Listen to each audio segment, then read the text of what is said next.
Hello, everyone. My name is Jun Kim, and I'm part of the programming team here at TIFF. Please join me in welcoming back the director, HIKARI.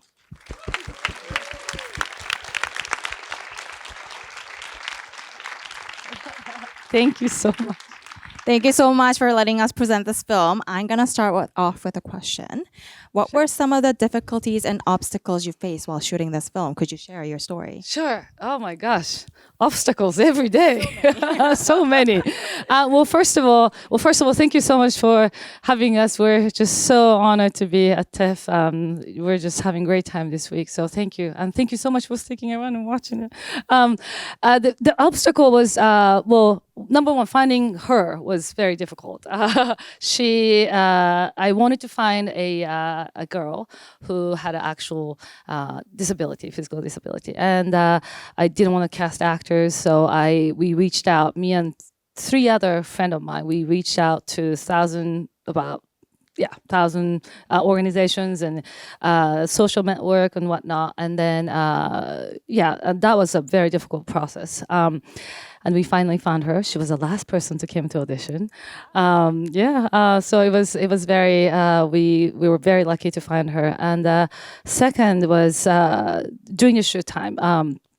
Because of her wheelchair, every day we had to figure out how she's gonna come in through this room, the door, how she's gonna open the door, because she doesn't really, she has a strength, but because of the wheelchair, she can't really open the door. If there's little this much of bump, she can't get up. So and then every location was, it would be sometimes it would be my first time to be at the location because we were like rushing to shoot it. So those are the times that we basically faced every day. But I think making movies is just challenging, and we just kind of go for it and live and learn. So That's very true. yeah. Oh, thank you. I'm sure we have tons of questions from the audience, but just before I throw it over to you, please make sure your questions are short and loud so that everyone can hear. I'll take questions now if you want to raise your hand up. Yes, please go ahead.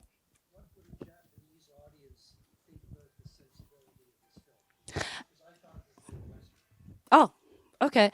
I think. Well, I learned.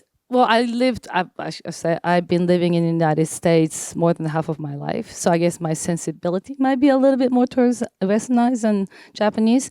Though I think they look at films like this. I mean, some people watch this film and think it's kind of refreshing because a lot of films that they have made in the past with a disability is usually comes out to be a little bit more negative or dark or hard to look and watch. And so we haven't released the movie yet. We're going to release it next year. So as far as the people who've seen it literally actually enjoy as much as probably you have. And then I think the disability is something that in Asian countries we don't really talk about. They don't really talk about it, unfortunately. They're really shied away from the fact that exist. They exist, and unfortunate. So I wanted to make a movie that actually bring up the awareness, and also this girl she's in a wheelchair, but she's also just like us, right? A girl who's trying to make her life, work the way she wants to live. And so, I hope that film can, pass on the message that we can all do anything we want and we're all the same. So, Yeah, I'm curious.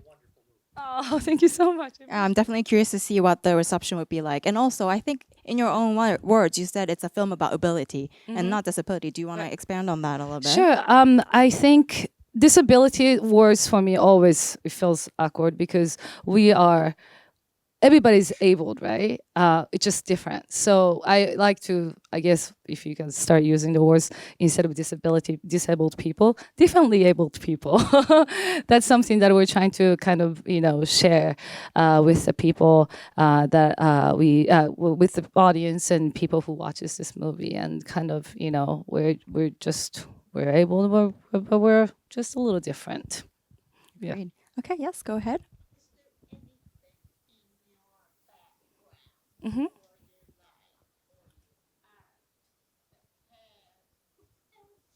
Mm-hmm. Okay. I grew up in a mill factory. My grandparents had this factory that made little metal pieces for Toyotas and Hondas and car engine parts and whatnot.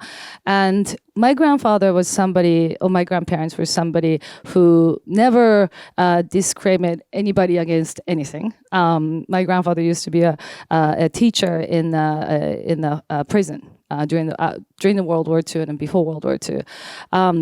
So that mind, I was always I always, he always hired people with a disability, no legs, no fingers, or, can't hear.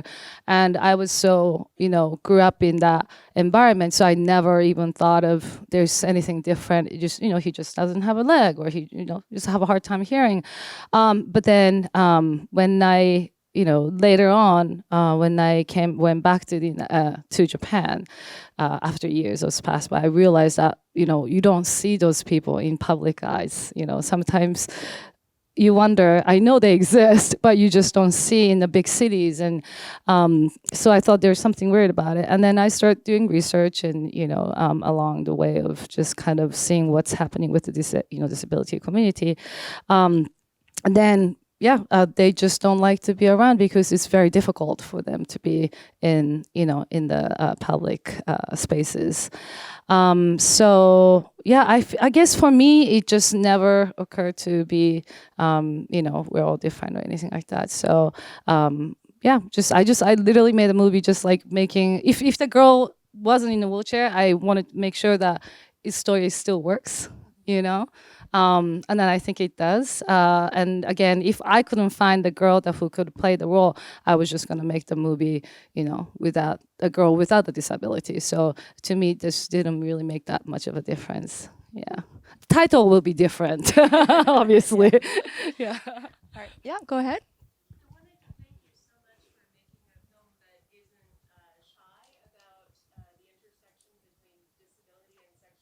Mm.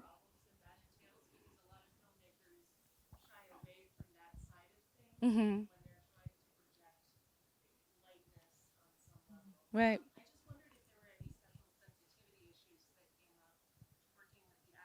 Mm. I did quite deep research and also interviews. I did a lot of interviews with women and also male, but mostly women with physical disability, and every question I would always ask same questions like, have you had sex before? What do you feel about me asking these questions? And some people obviously be shy away. Just like if I ask you like, have you had sex before? You'd be like, of course I have. But you know what I'm saying? Because of the physical stress, and it's always a tough question to ask. But at the same time, again, same thing. They just slowly and surely they start talking about it, and that for this particular role for this girl, she has to be naked, and but that was very early on.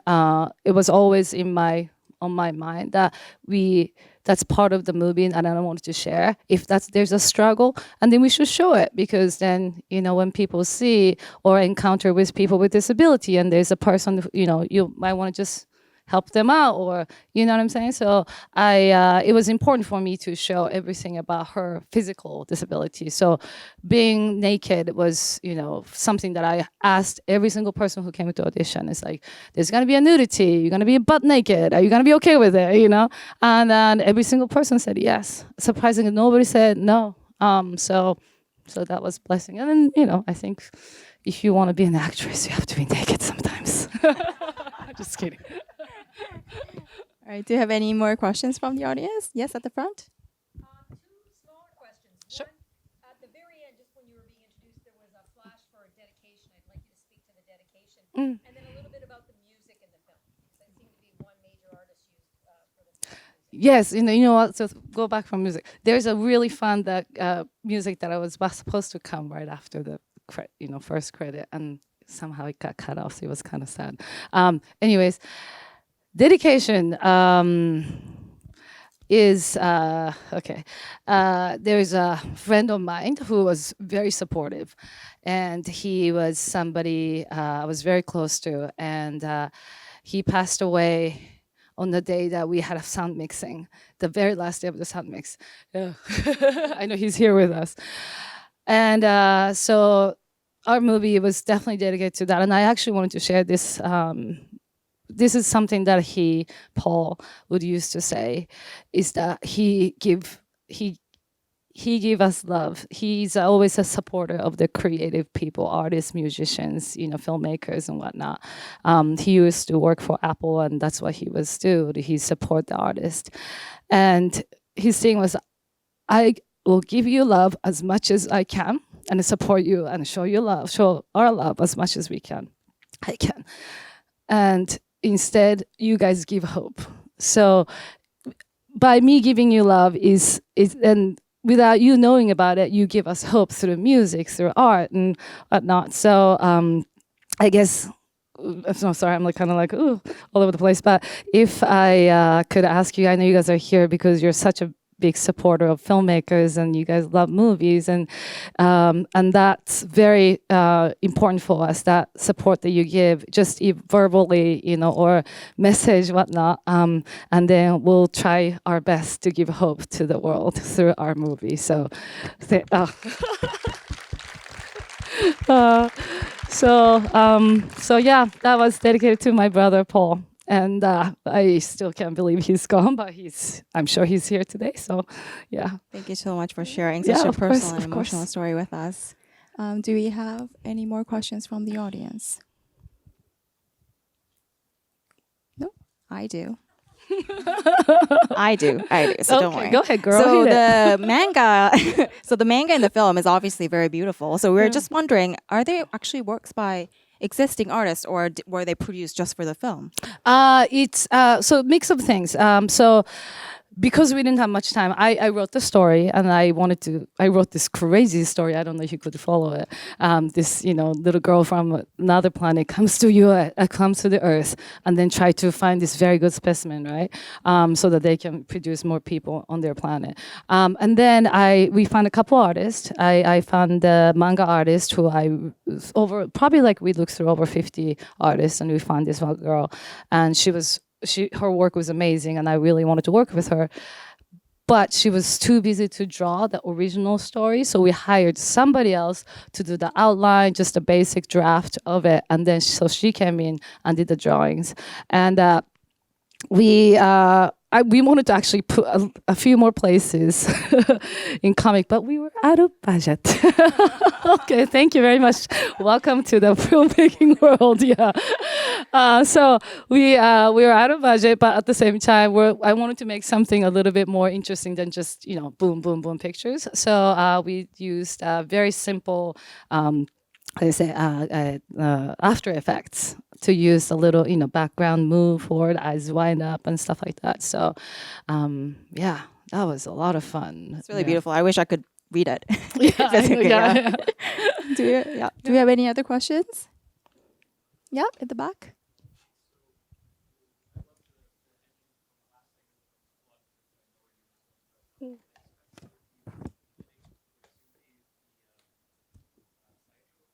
Sayaka? Right.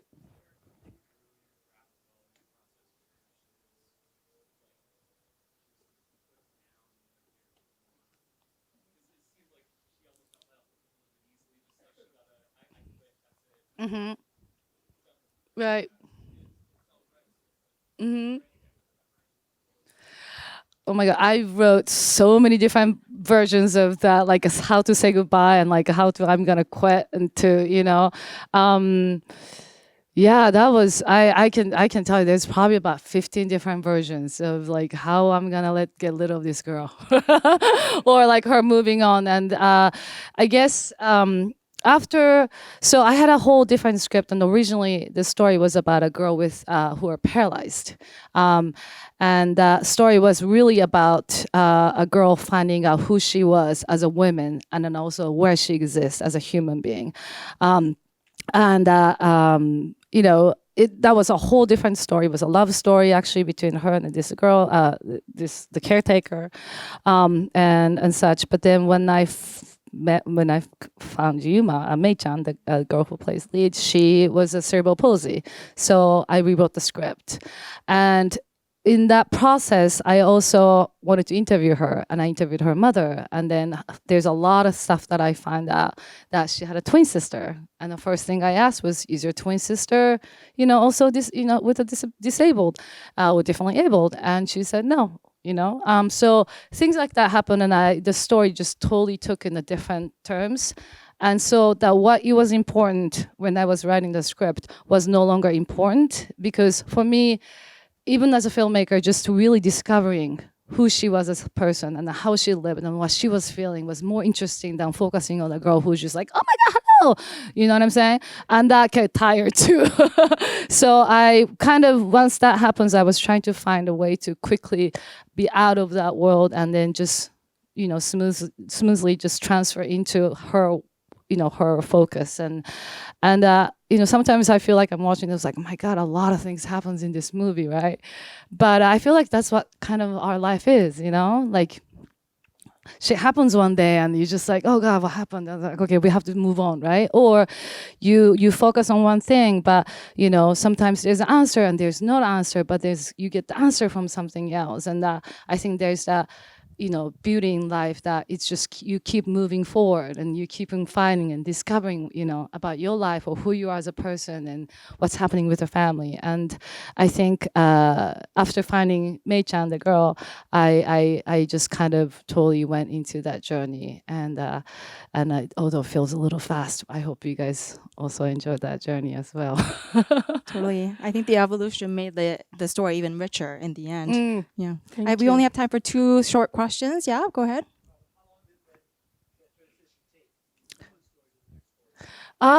So we wrote over like less than a month. It was a really quick process. We found her in February last year, and then but then we couldn't go until April. So I guess somewhere between that time, March, we decided, okay, she's gonna be the one. And then so I started rewriting the script, and then about March to April is the time that just literally just rewrote the story. The back end. That's really fast, actually. Yeah. I spent a lot of time writing that whole first one though. But I was like, we have to shoot it, so we have to rewrite it. Just kidding. One last question. Yep, go ahead.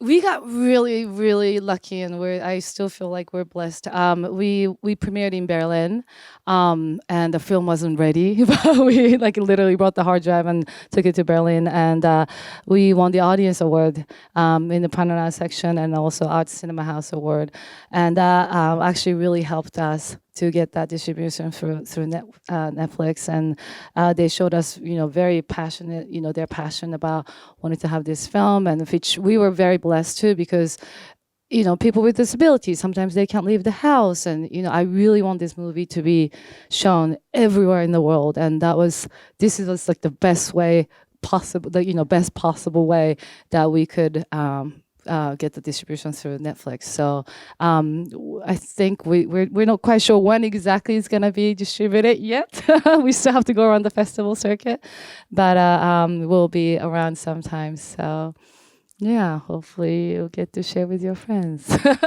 You have Netflix. Okay, thank you so much for joining the thank Q&A. you. Thank you to Thank you HIKARI so for letting us much. present the film. Thank you so much. And I'm such a hustler, and I'm a shameless self-promoter. You guys could just vote for us. That would help my career to go to the next movie. Thank you so much, Thank you, everybody. everyone. Thank you so much.